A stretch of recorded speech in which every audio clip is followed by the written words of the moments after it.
Okay, here's another variation on the second derivative question. Show that the function y is equal to x ln x is always concave up when x values are greater than 0. Okay, so we have to show that this function is always concave up. Now, just for your purposes, I'm going to show you what x ln x looks like. It's a graph like that. Okay, and it is always concave up, and it only occupies the first and the fourth quadrant. Okay. But we're going to assume that we didn't know that, and we're going to solve this algebraically. So, the first derivative we can solve by using the product rule, since that's a linear function multiplied by a log function. And the product rule is like that. That's my variation of it. If you use the traditional way, that's okay too. And I'm going to let v be the ln x and u be the x.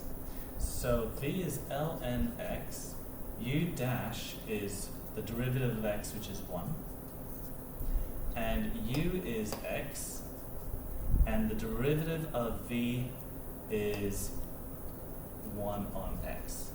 And that simplifies to ln x plus 1. Now, we're looking at concavity, so we need the second derivative. The derivative of ln x is just 1 on x, and I lose the constant.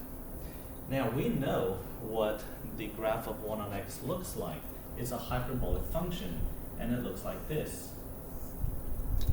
So we have concave down to the left of x equals 0, and we have concave up to the right of x equals 0.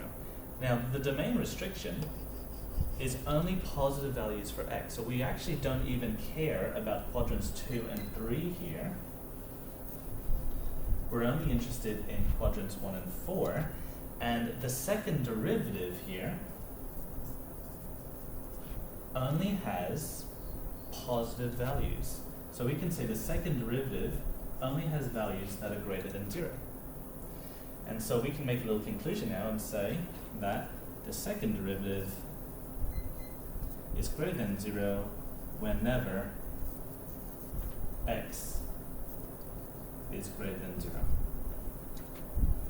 And that's how, and we can say therefore, y is always concave up.